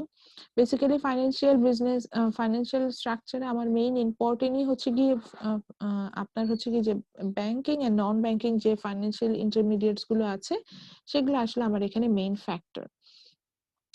So এই মার্কেট গুলো আসলে ফাইন্যান্সিয়াল স্ট্রাকচারে আমাদের মেইন টার্গেটটা থাকে যে issuing the marketable securities is not the primary funding for the source for business.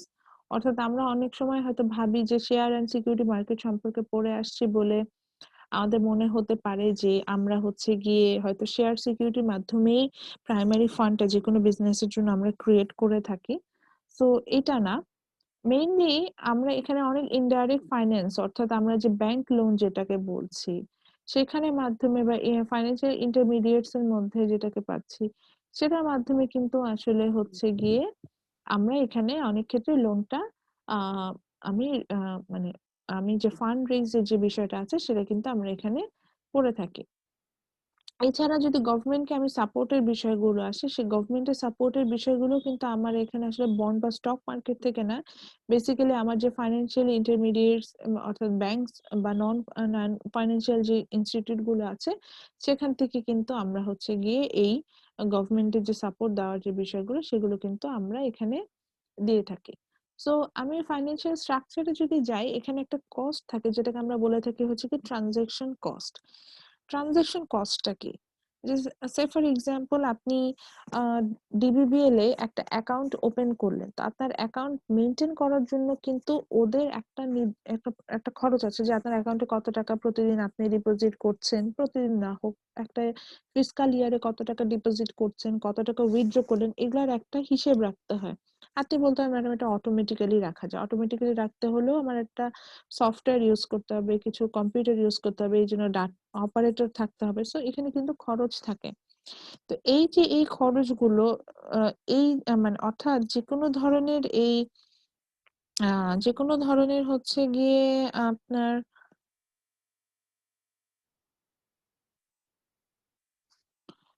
Sorry my mistake. আচ্ছা, তো যেটা বলতে চাচ্ছেন যে যেকোনো ধরনের এই যে খরচের কথা যেটা মানে আপনার যে অ্যাকাউন্ট মেইনটেনেন্স এর যে বিষয়গুলো আছে বা আপনাকে যদি লোনও দিতে চায়, এটা যে মেইনটেনেন্স এর বিষয় আছে, বা আমি যদি শেয়ার বা সিকিউরিটিজ ও যদি পারচেজ করতে চাই, এখানেও যে মেইনটেনেন্স এর যে বিষয়গুলো আছে সেগুলো কিন্তু আহ উম সেগুলো কিন্তু হচ্ছে গিয়ে আপনার এটার জন্য প্রত্যেকটা ব্যাংকের একটা মানে একটা খরচ থাকে, নিজস্ব একটা খরচ থাকে যেটাকে আমরা ট্রানজাকশন কস্ট বলছি। তো এই খরচটা কিন্তু হচ্ছে গিয়ে এই খরচটার উপরেও কিন্তু আসলে ডিপেন্ড করবে যে আপনি আসলে মার্কেটে কতটা আসলে ফান্ড রেইজ করতে পারবে কিনা। মানে আমার কথাটা অনেকটা এরকম ছিল, অর্থাৎ হচ্ছে গিয়ে যে কমার্শিয়াল ব্যাংক যতদিন পর্যন্ত ট্রানজাকশন কস্টটা মিনিমাম লেভেলে রাখতে পারবে ততদিন পর্যন্ত আপনাকে সে কিন্তু বেস্ট সার্ভিসটা দেবে। যখন এটা মিনিমাম লেভেলে রাখতে পারবে না তখনই কিন্তু হচ্ছে গিয়ে সেটা করতে হয় না। ট্রানজাকশন কস্টটাই হচ্ছে যে আপনার যে কোনো ট্রানজাকশনে, যেমন আপনি হয়তো অনেক সময় ভাবেন যে আমি বিকাশে সাপোজ রিচার্জ করছে মোবাইল, এটাতে হয়তো কোনো খরচ নেই, কিন্তু এটারও কিন্তু ইনফরমেশন ওদেরকে মেনটেন করতে হচ্ছে। এবং যে মোবাইল অপারেটর থেকে আপনি বিকাশ রিচার্জ করছেন সে তার সাথে কিন্তু যেই কোম্পানির আপনার হচ্ছে, যেমন আপনার বিকাশী অ্যাকাউন্ট আছে মানে ব্র্যাক ব্যাংকে আপনার এখানে অ্যাকাউন্ট, তো ব্র্যাক ব্যাংকের সাথে কিন্তু একটা ট্রানজাকশন তাকে মেনটেন করতে হবে যে সাপোজ গ্রামীণ ফোন ব্র্যাক ব্যাংকের কাছে এইভাবে বিকাশের মাধ্যমে 10 কোটি টাকা পেলো মাসে। তো এই যে একটা ট্রানজাকশনের বিষয়গুলো আসে, তো এটা একটা কস্টিং থাকে যে টাকাটাও তো হঠাৎ করে একটা অ্যাকাউন্ট থেকে আরেকটা অ্যাকাউন্টে পাস হয়ে যাবে না। তো এই যে খরচটা, অর্থাৎ the costing behind any kind of transaction process, that's called transaction cost. এবং সাধারণত ট্রানজাকশন কস্টটা হচ্ছে গিয়ে আমরা মিনিমাম লেভেলে রাখার চেষ্টা করি ফর দ্য ইনভেস্টমেন্ট অপরচুনিটিস। এখন আসি যে এই ট্রানজাকশন কস্টটাকে আমি যত মিনিমাম রাখতে পারবো, ওই কমার্শিয়াল ব্যাংক বলেন বা নন ফাইন্যান্সিয়াল ইনস্টিটিউট বলেন, they will make the less the transaction cost, they will make the more profit from it. So এই ট্রানজাকশন কস্টটা কমানোর ওয়েটা হচ্ছে গিয়ে আচ্ছা এটা তো বুঝবে না, ইকোনমিক্যাল স্কেল বলতে বোঝাচ্ছে যে লার্জ অ্যামাউন্টে এখানে প্রোটেকশনে যাওয়া, যে আমি এখানে অনেক বড় একটা ফান্ড রেইজ করলাম, এখানে মিউচুয়াল ফান্ডের কথা বলতে পারি আমরা, যে অনেকে মিলে একটা অ্যাকাউন্ট ওপেন করলো, এরকম হতে পারে।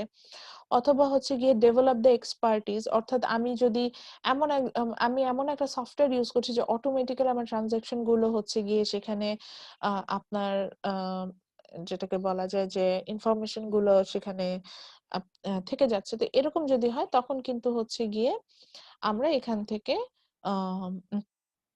প্রফিট কিন্তু মেক করতে পারি।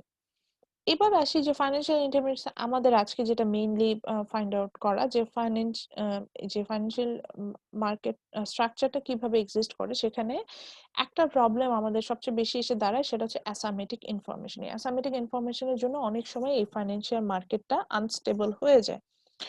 সো আসলে এই স্ট্রাকচারটাকে আনস্টেবল হয় বা হলে আমরা কি করতে পারি সেটা নিয়ে এখন দেখি। সো অ্যাসামেটিক ইনফরমেশনটা কি ছিল? Asymmetric information was like when one party has more information than the another party, or one party has the tendency to hide the information from the another party when there is a transaction happening between them. So in this situation is called asymmetric information. যেমন আজকে ধরেন আমাদের একটা exam হবে, আমি কিন্তু খুব এখানেও asymmetric information অ্যারাইজ হবে। আমি কিন্তু জানি আমার স্টুডেন্টরা আমার কাছ থেকে কি কি পরিমাণ ইনফরমেশন হাইড করার চেষ্টা করবে। তো এটাকে কাভারের জন্য কিন্তু আমি আমার এন্ড থেকে যে পরিমাণ অ্যাক্টিভিটিস করা যায় সেটা কিন্তু আমি করছি। তো এইভাবে আমার মার্কেট মানে এখানে আমার মার্কেটটা ফেইল হবে না, মানে আমার আউটপুটটা এফিশিয়েন্ট লেভেলে থাকবে। সো অনেক সময় আমার যখন ফাইন্যান্সিয়াল স্ট্রাকচারে আমরা দেখতে যাব ওরা এটা মেনটেন করতে পারে না, তো তখন সেক্ষেত্রে ঝামেলাটা হয়ে যায়, তখনই যে প্রবলেমটা অ্যারাইজ হয় that is asymmetric information. So asymmetric information একই রকম আগের মতো দুইটা, একটা হচ্ছে অ্যাডভার্স সিলেকশন আর একটা হচ্ছে moral hazard. So adverse selection moral asymmetric ইনফরমেশনের কথা যেটাকে বলি না কেন, it's actually related with the behaviour, that's it's known as agency theory, এটার একটা নেমও আছে। আচ্ছা, সো প্রথম অ্যাসামেটিক ইনফরমেশন আমরা আন্ডারে আমরা প্রথম হচ্ছে অ্যাডভার্স সিলেকশনটা নিচ্ছি। সো এইটা হয় কখন, যে যখন একটা পার্টি ট্রানজাকশন যখন হচ্ছে they don't have the better information, that's why they are purchasing the less quality of product. That situation is called adverse selection. অর্থাৎ আমার কাছে প্রপার ইনফরমেশন নাই, এই কারণে আমি লেস কোয়ালিটির প্রোডাক্টটা পারচেজ করে ফেললাম। মানে দুইটা পার্টি ট্রানজাকশন তো দুইটা পার্টির মধ্যে হয়, মানে একজন ধরেন বায়ার থাকে আর একজন সেলার থাকে। সো যে কোনো একজন মানে অ্যাপ্রোপ্রিয়েট যে ইনফরমেশন যেটা সেটা বা বেস্ট যে ইনফরমেশন যেটা ছিল সেটা তার কাছে নাই। তার কাছে যখন নাই তখন কিন্তু সে একটা ব্যাড সিলেক্ট, মানে গুড না সিলেক্ট করে এটাকে বলি আমরা ব্যাড, সেটা সিলেক্ট করে ফেলে। সো এই জিনিসটা যখন হয় তখন আমি সেটাকে বলছি অ্যাডভার্স সিলেকশন। যেমন এটা একটা এক্সাম্পল, যেখানে যে লেমন প্রবলেমটা নিয়ে বলেছে, তো লেমনটা ওটা নিয়ে আমি বলি। লেমন প্রবলেমটা এরকম হয় যে ধরেন বাজারে দুই ধরনের লেবু আছে, লেবু দুটো দেখতে একই রকম, যেই লেবুটা হচ্ছে গিয়ে মিষ্টি সেটা হচ্ছে গিয়ে দাম 20 টাকা কেজি, আর যে লেবুটা হচ্ছে গিয়ে টক সেটার দাম হচ্ছে গিয়ে 10 টাকা কেজি। কিন্তু 20 টাকা কেজি আর 10 টাকা কেজি দুইটা লেমনই দেখতে একই রকম। এখন আপনি এই ইনফরমেশনটা আপনার কাছে নাই যে একটা লেমন হচ্ছে মিষ্টি আর একটা লেমন হচ্ছে সাওয়ার। ঠিক আছে, সুইট এন্ড সাওয়ার লেমন সম্পর্কে আপনার আইডিয়া নেই, আপনি জানেন সব লেমনই সেম, অ্যাজ এ বায়ার আপনি এটা জানেন না, কিন্তু সেলার কিন্তু জানে যে তার লেমনটা সুইট না সাওয়ার। সো এই ক্ষেত্রে যেটা হবে যে সেক্ষেত্রে যেটা হবে যে আপনি যখন মার্কেটে যাবেন আপনাকে কিন্তু সাওয়ার লেমন যে সেল করছে সেও বলবে আমার লেমনটা ভালো, যে সুইট লেমন সেল করছে সেও বলবে আমার লেমনটা ভালো। তো এখন আপনি বাজারে যে অবভিয়াসলি আমরা মার্কেট সার্ভে করি, তো আপনি দেখলেন যে যারা সুইট লেমন যে সেল করছে সে বলে আমার লেমনটা সবচেয়ে বেটার, এটার দাম 20 টাকা, এটা একদম মিষ্টি। এখন আপনি পাশে আর একটা শপে গেলেন, ওখানে ও হচ্ছে সাওয়ার লেমন সেল করছে, তো ও জানে যে এবং এটাও জানে যে অ্যাজ এ বায়ার আপনি জানেন না যে কোনটা ভালো কোনটা খারাপ। তো আপনাকে সে বলে দিল যে স্যার আমার লেমনটা খুবই ভালো, এটাও সুইট লেমন, কিন্তু আপনাকে আমার দেখে খুব পছন্দ হয়েছে, যদিও ওটার দাম 10 টাকা। আপনাকে সে তো জানে যে আপনার কাছে ইনফরমেশন নেই, সে বলে আপনাকে দেখে স্যার আমার খুব পছন্দ হয়েছে, আপনার জন্য এটা আমি একদম 15 টাকায় সেল করে দিব। এখন আপনি চিন্তা করেন, বাহ, পাশের দোকানে চাইলে 20 টাকায় 1 টাকাও দাম কমাবে না, আর এখানে আমাকে বলছে যে 15 টাকায় সেল করে দিবে। তখন আপনি কি করলেন যে আপনি একটু চিন্তা করেন যে ঠিক আছে 15 টাকা দিতে চাইছি, একটু বার্গেনিং করুন। আপনি বার্গেন করে বলেন যে না 15 টাকাতে নিতে পারছি না, 14 টাকায় দেন। তো তারপরেও তো যে সাওয়ার লেমন সেল করছে তার তো প্রফিট থাকে, সেই চিন্তা করলে ঠিক আছে 14 টাকায় দিতে, তখন সে আপনার কাছে 14 টাকায় সেল করে দিল। এইভাবে কি হবে, কেউ কি আর বেশি দাম দিয়ে, যেহেতু ইনফরমেশন নেই, বায়ার এন্ড থেকে চিন্তা করেন, যেহেতু আমার কাছে ইনফরমেশন নেই, কেউই কিন্তু আরো 6 টাকা বেশি দাম দিয়ে ওই সুইট লেমনটা পারচেজ করতে যাবে না, কারণ দুইটা প্রোডাক্টই দেখতে সেম। এই যে বললাম কোয়ালিটি সম্পর্কে আমরা জানি না। তো এইভাবে কি হবে, সবাই হচ্ছে সাওয়ার লেমনটা পারচেজ করবে এবং সুইট লেমন গুলো হচ্ছে সেল হবে না, এইভাবে ভালো কোয়ালিটি প্রোডাক্টটা মার্কেট আউট হয়ে যায়। তো এই সিচুয়েশনটাই অ্যারাইজ হয় হচ্ছে গিয়ে অ্যাডভার্স সিলেকশন যে পোর্শন সেটা থেকে। আর মোরাল হ্যাজার্ডটা কি, মোরাল হ্যাজার্ডটা নামেই বলে দিচ্ছে যে এই ক্ষেত্রে you have some incentive to engage undesirable activities, হ্যাঁ, that is you don't want to pay the uh, interest after the transaction happen. অর্থাৎ আমি যখন হচ্ছে গিয়ে আমার এর মধ্যে এই ধরনের কিছু ইনসেনটিভ থাকে যে আমার যখন ট্রানজাকশনটা হয়ে যাবে বা এগ্রিমেন্টটা হয়ে যাবে, আমি পেমেন্ট না করার এক ধরনের আমার ইন্টারেস্ট থাকে। এই ক্ষেত্রে যে ধরনের প্রবলেমটা অ্যারাইজ হয় সেটাকে আমরা বলছি মোরাল হ্যাজার্ড।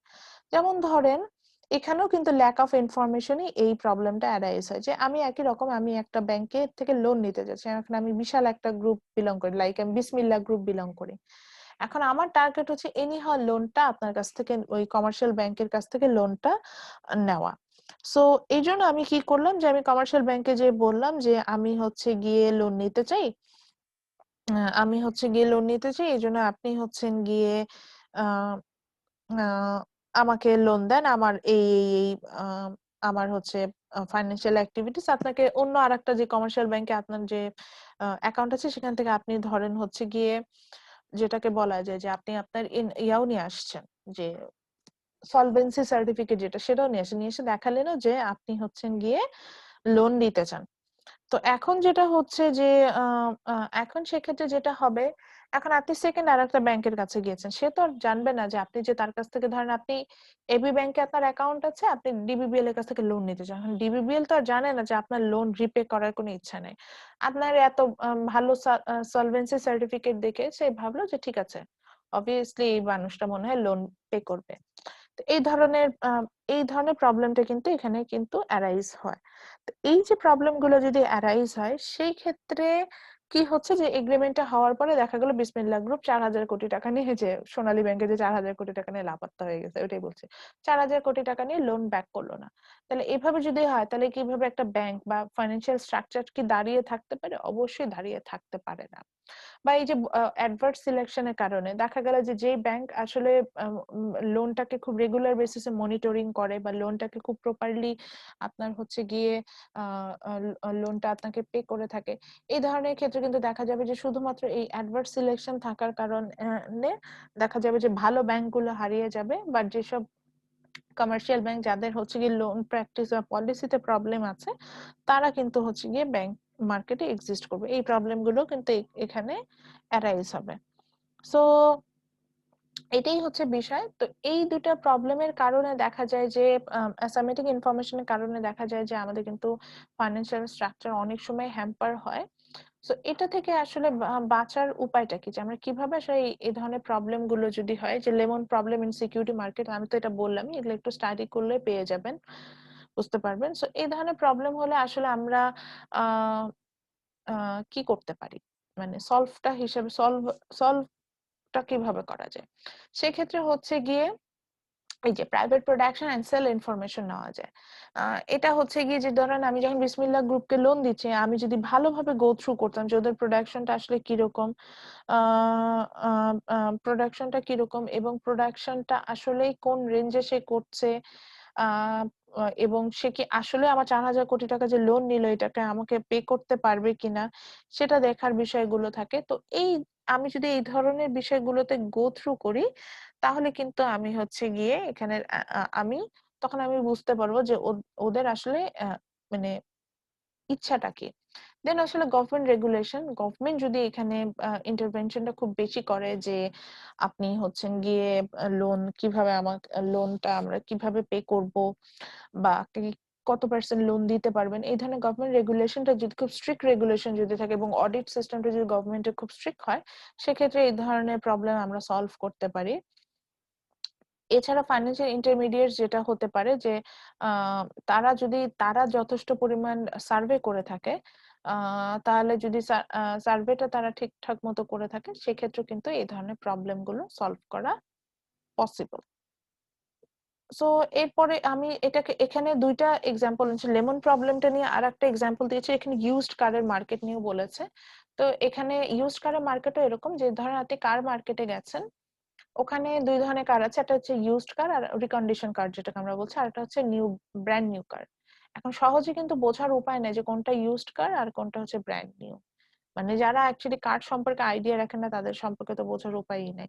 সো এই কারণে দেখা যায় যেটা আমাদের দেশেও এরকম হয় যে ব্র্যান্ড নিউ কার দেখা যায় যে খুব যে দামে সেল হওয়ার কথা সেই দামে না সেল হয়ে রিকন্ডিশন কার তার মানে প্রাইসের তুলনায় খুব মানে যে প্রাইসে সেল হওয়ার কথা সেই তার তুলনায় অনেক বেশি দামে রিকন্ডিশন কার গুলো আমাদের দেশে সেল হয় বিকজ আমরা ওই যে ইউজ মানে ভালো প্রোডাক্টটাকে অ্যাসামেটিক ইনফরমেশনের কারণে অর্থাৎ অ্যাসামেটিক ইনফরমেশনের কারণে আমরা ভালো প্রোডাক্টটা মার্কেট আউট হয়ে গেছে আমাদের দেশ থেকে।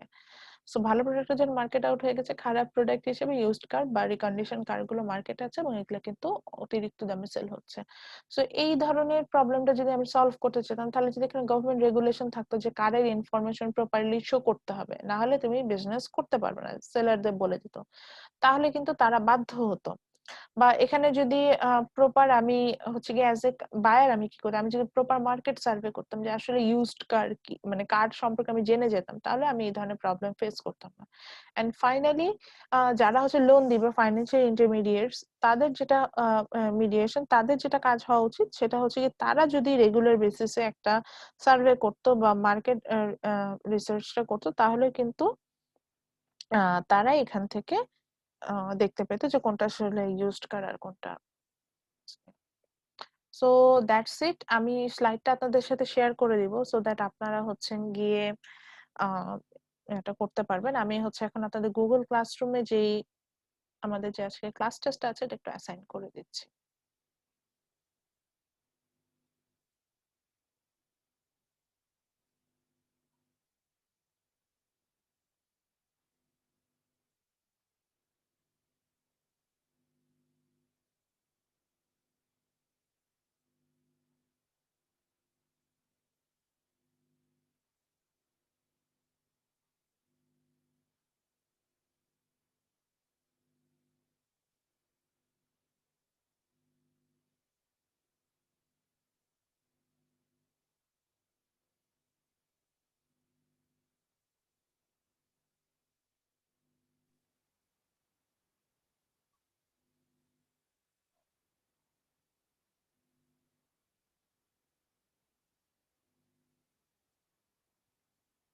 সো আপনাদের ক্লাস টেস্টটা হচ্ছে অ্যাসাইন করে দিয়েছি, আপনারা যদি হচ্ছেন গিয়ে গুগল ক্লাসরুমটা রিফ্রেশ করেন তাহলে ওটা হচ্ছে পেয়ে যাবেন।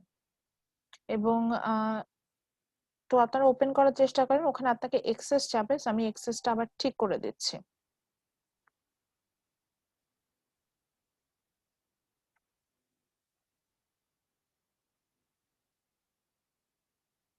জি ম্যাম এক্সেস চাইছে। আমি এটা ঠিক করে দিচ্ছি, don't worry.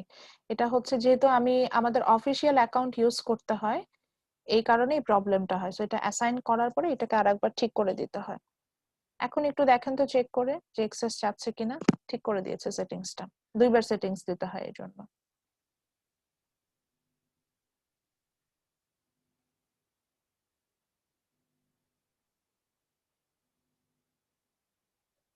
G ma'am on হয়েছে। হুম এটা হচ্ছে যেহেতু আমাদের গুগল অ্যাকাউন্টটা আমাদের সরি গুগল ক্লাসরুমটা হচ্ছে আমাদের অফিসিয়াল অ্যাকাউন্ট দিয়ে ওপেন করা, দ্যাটস ওয়াই ইট হ্যাপেন্স। এটা ওই কোশ্চেনটা ওপেন করার পরে আমরা এটা হচ্ছে করি। আচ্ছা এখানে একটু বলে দিই, আপনাদের টাইমিং দেওয়া আছে হচ্ছে গিয়ে 50 মিনিটস। আপনাদের অনলি আমি দুইটা কোশ্চেন দিয়েছি, yes those are broad question, it's true. So এটা লিখতে 12 পয়েন্টের একটা ব্রড কোশ্চেন দিয়েছে, হুইচ মিনস এখানে আপনাকে কিন্তু উইথ রিলেভেন্ট ফিগার এটার অ্যান্সার করতে হবে। এবং যদি আপনার কোনো কারণে মনে হয় যে আপনি এখানে আপনি আমি যেটাকে একটু আগে সাহারাকে বলছিলাম যে যদি কোনো কারণে আপনি গুগল ফর্মে লিখতে না পারেন, আমি যতটুকু জানি আপনারা গুগল ফর্মে এক্সাম দিয়ে আসছেন, যদি কোনো কারণে এক্সাম লিখতে না পারেন সেই ক্ষেত্রে আপনি একটা ওয়ার্ড ফাইল ইউজ করতে পারবেন। কিন্তু এই যে এখান থেকে তখন ওয়ার্ড ফাইলে কোশ্চেন বা হ্যান্ড রিটেন দিতে পারবেন, সেখানে কোশ্চেনটা একটু রাইট করে নেবেন, যেখানে যে দুইটা কোশ্চেন দিয়েছি আমি কোশ্চেন দুটো একটু লিখে নিবেন। কোশ্চেন দুটো লিখে নিয়ে হচ্ছে গিয়ে আমাকে সাবমিট মানে ওখানে লিখবেন। এবং অবশ্যই আমি কিন্তু এখানে এক্সপেক্ট করছি যে আপনারা হচ্ছেন গিয়ে এখানে আমার যেটা কথা যে এখানে উইথ রিলেভেন্ট ফিগার অ্যান্সার করবেন। এবং আপনাদের এই আপনার এই অ্যান্সার সাবমিশনের লাস্ট টাইম হচ্ছে 5টা 15। আমি অনেক বেশি টাইম দিয়েছি, মানে আপনাদের আসলে এত সময় আমার দেওয়ার প্রয়োজন ছিল না, এটা এক্সাম শেষ করতে খুব বেশি হলে আপনার এই যে 50 মিনিটস বলেছে অ্যাকচুয়ালি 50 মিনিটসই লাগবে। তো তারপরেও এক্সট্রা আপনি half an hour, more than half an hour পাবেন আপনার এই অ্যান্সার স্ক্রিপ্ট সাবমিট করার জন্য। সো 5টা 15 মানে যদি আপনি 5টা 15 সময় সাবমিট করতে চান আপনাকে কিন্তু লেট সাবমিশন দেখাবে। এটা টাইমিং বলতে বোঝাচ্ছে হচ্ছে 5টা 14:59 এর মধ্যে যিনি সাবমিট করবেন তাকে লেট সাবমিশন দেখাবে না। যদি কোনো কারণে আপনার লেট সাবমিশন আসে আমি কিন্তু হচ্ছে গিয়ে সেটাকে একসেপ্ট করব না। এটা আমি একদম স্ট্রিক্টলি বলছি, যারই লেট সাবমিশন আসবে তারটা কোনো একসেপ্ট করার কোনো জায়গা নাই। আর কোনো কারণে যদি গুগল ফর্মে না লিখতে পারেন সেক্ষেত্রে আর কি করা, তখন ইয়াতে যাবেন, ওই যে বললাম যে ফাইল আপলোড করে দিবেন। ওকে, এইটাই। আর হচ্ছে গিয়ে আমার কাছে আর কোনো কোশ্চেন জানতে চাইলে করতে পারেন, আদারওয়াইজ আমি এখন ক্লাস এন্ড করবো, আপনার এক্সাম দিবেন। ওকে, আমার কোনো কোশ্চেন নেই। ম্যাম এটা খাতায় লিখে তারপর দিয়ে দিলে হবে না? আমি আমি সাজেস্ট করি আজকে হচ্ছে গুগল ফর্মেই এক্সাম দেন, একটা নিউ এক্সপেরিয়েন্সও হলো। আমি এইখানে তাহলে করব কিভাবে, মানে ড্র করব ড্র কিভাবে? করার জন্য আপনি ল্যাপটপে আছেন? না ম্যাম, মোবাইলে। আচ্ছা, মোবাইলে থাকলে একটু প্রবলেম, তাহলে আপনি আসলে খাতায় লিখে দেন। ল্যাপটপে থাকলে আপনার ড্র করার অপশন থাকতো। জি আহ, ম্যাম, মোবাইলে তো পারবো না, হ্যাঁ, ড্র এ কারণে মোবাইলে তো হাতে অপশন নেই। লিখি। আচ্ছা, ড্র করার অপশন থাকতো এবং হচ্ছে গিয়ে ফাইল আপলোড করার অপশন থাকতো, এটাই বলতে চাচ্ছিলাম। সো ওটা করে আপনি হচ্ছেন কি দিতে পারতেন। তাহলে এখন কি করবেন, হ্যান্ড রিটেন দিবেন। Ma'am okay draw ma'am. করে কিভাবে দেবো ল্যাপটপে থাকলে? ল্যাপটপে থাকলে ওখানে হচ্ছে গিয়ে ছবি আঁকার মানে গুগল ফর্মে আপনি যখন এডিট করবেন লিখবেন তখনই ওখানে অপশন আসে।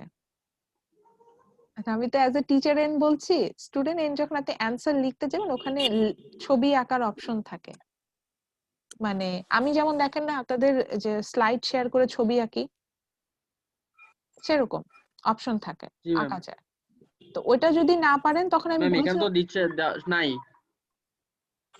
কি নাই।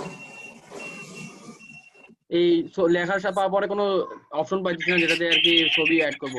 আমি বাইরে একটা অপশন আছে অ্যাড বা ক্রিয়েটের, ওখানে ছবি অ্যাড করে দেবো ম্যাম, হ্যাঁ হ্যাঁ হ্যাঁ, ওইটাই বলতে ছবি চাচ্ছিলাম। তুইলা। ছবি একটা এঁকে আচ্ছা, যারা হচ্ছেন কি ওই যে বলছেন লিখতে পারছেন না, ওই যে দেখবেন যে যখনই লেখার অপশন থাকে ওখানে একটা অ্যাড অপশন আছে। ওখানে অপশন থাকে যে আইদার আপনি ড্র করতে পারবেন অথবা হচ্ছে কি ওখানে ছবি আপলোড করে দিতে পারেন। সো আপনি এটা করতে পারেন যে আপনি লিখলেন গুগল ফর্মে, দেন ছবিটা খাতায় এঁকে ছবিটা তুলে ওখানে আপলোড করে দিলেন। বুঝতে পারছেন? সেভাবেও দিতে পারেন। আর যদি একেবারে আনেবল হন তাহলে যেটা করেন যে খাতায় লিখেন, খাতায় লেখার পরে প্রত্যেকটা ফোল্ডারের ওই যে যেখানে হচ্ছে গিয়ে অ্যান্সার জায়গায় অ্যাডে ওই ইমেজটা অ্যাড করে দিলেন। বুঝাতে পেরেছি? জি ম্যাম। আচ্ছা, আমি একটু স্ক্রিন শেয়ার করে দেখাচ্ছি, ওয়েট। আমি বুঝতে পারছি আপনারা বুঝতে পারছেন না। তো এই তো আমার ফোল্ডারটা, তাই না? এখন আমি তো আর আপনাদেরটা কিছু দেখতে পাবো না, এটা আমার টিচার এন্ড থেকে। তো আমি টিচার এন্ড থেকে আমি গুগল ফর্মটাতে চলে যাচ্ছি। এই যে গুগল ফর্মটাতে গেলাম, এখানে যেহেতু আমি তো আর অ্যান্সার করতে পারবো না যেহেতু আমি টিচার। সো আমি এখানে এডিট করার অপশন আছে আমার শুধু, কিন্তু কোশ্চেন এডিট করতে হবে। সো সাপোজ আমি এই কোশ্চেনের অ্যান্সারটা দিতে, যখন আমি অ্যান্সার করব এখানে আমাকে এরকম একটা পেন বাটন আসবে। এটা তো আমাকে এডিট ফর্ম আসবে, এই জন্য আমি এটা ক্লিক করলাম না। এই পেন বাটনে আপনি যেটা করতে পারবেন, ওখানে অ্যাড ফাইলের একটা অপশন আছে, বা আমি আমার ল্যাপটপ থেকে যেটা দেখি আমাকে ড্র করার অপশন দেখায়। সো আমি ওইটা দিয়ে ভেবেছি যে আপনি ড্র করে দিতে পারবেন। যদি আপনার এই অপশন নাই থাকতে পারে সেক্ষেত্রে আপনি ছবিটা যেটা সেই ছবিটা এঁকে খাতায় আঁকলেন, এঁকে এখানে আপলোড করে দেন। অ্যান্সারটা এখানে আপনি আপনার মতো করে টাইপ করলেন। আপনাকে তো অ্যান্সারটা এমনিও টাইপ করতে হতো বা লিখতে হতো, সেই অ্যান্সারটা আপনি এখানে লিখলেন। বাকি ছবিটা যখন দরকার হবে ম্যান্ডেটরি ওটা দিয়ে দিবেন। এটুকু বলেছে। ছবিটা কই দেবো ম্যাম? ওই উপরে ক্লাস টেস্ট যেটা পাশে আছে ওইটার মধ্যে অ্যাড ক্রিয়েটেড হ্যাঁ যেটা আছে হ্যাঁ সেটার হ্যাঁ মধ্যে দেবো? হ্যাঁ হ্যাঁ হ্যাঁ হ্যাঁ, অ্যাড করে দিবেন।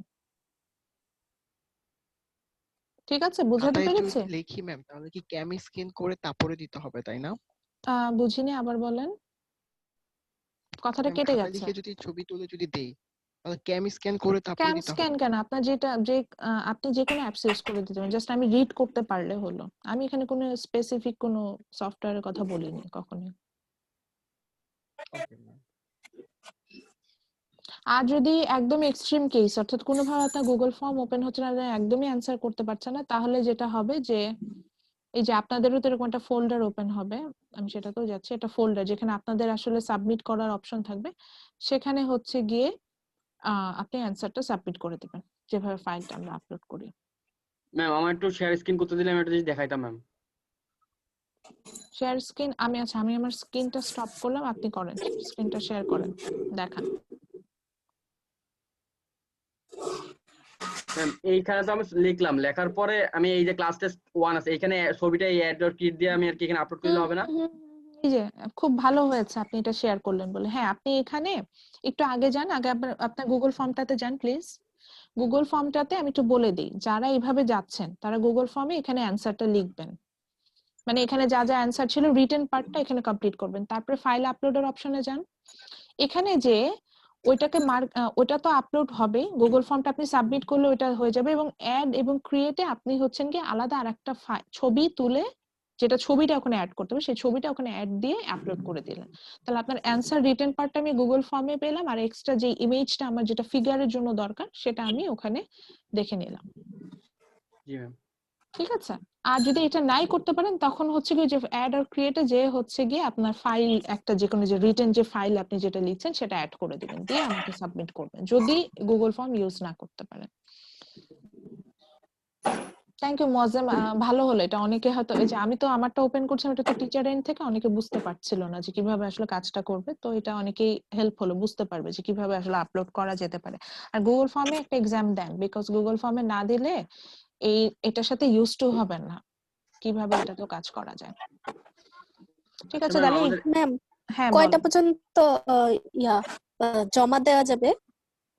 5টা মানে 14 লাস্ট পর্যন্ত, সময়? 5টা 14 পর্যন্ত, কিন্তু আমি সাজেস্ট করব 50 মিনিট টাইম এর মধ্যে লিখে আপনি আসলে আপলোড করে দিবেন, না হলে সকালের এক্সামের মতো লেট সাবমিশন হয়ে যাবে। ম্যাম ঠিক আছে, আমাদের তো পরীক্ষা 10 মার্কসের হয়, এখানে ম্যাম 20 20 মার্কসের মার্কস, যে আমি 20টা হচ্ছে 10 এ কনভার্ট করে নেব।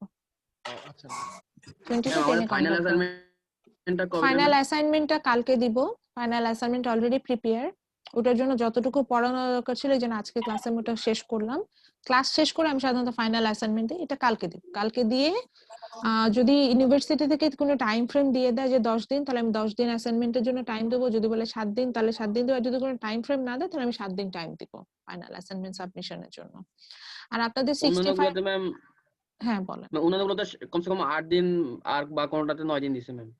আচ্ছা ঠিক আছে, এখন পর্যন্ত আমাদের কাছে না একটা মেইল আসে যে কতদিন টাইম টুইম দিব এটা বলে, আমার কাছে আসেনি। তো তো যদি না আসে তাহলে আমি অ্যাটলিস্ট কনভেনিয়েন্ট টাইম, আমি তো এরকম তো হয়নি যে আপনাদের খুব অল্প সময় দিয়ে আমি এক্সাম নিয়েছি বা অ্যাসাইনমেন্ট দিয়েছি, সো আপনাদের বিষয়টা আমি মাথায় রেখেছি, একটা কনভেনিয়েন্ট টাইমই দিব। অ্যাটলিস্ট আমি ধরেন যদি কালকে অ্যাসাইন করি তার মানে নেক্সট সানডের আগে আমি ওটা নিব না, তো হুইচ মিন্স 8 ডেজ তো আমি দিচ্ছি। জি ম্যাম। আচ্ছা, তো ওইটাই বলছিলাম।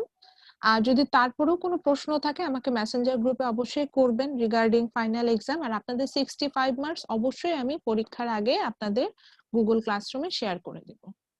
Okay ma'am. ঠিক আছে, তাহলে সবাই এক্সাম দেন, best of luck, and thank you Moazzem for the sharing the screen. জি ম্যাম, থ্যাংক ওকে, ভালো থাকবেন।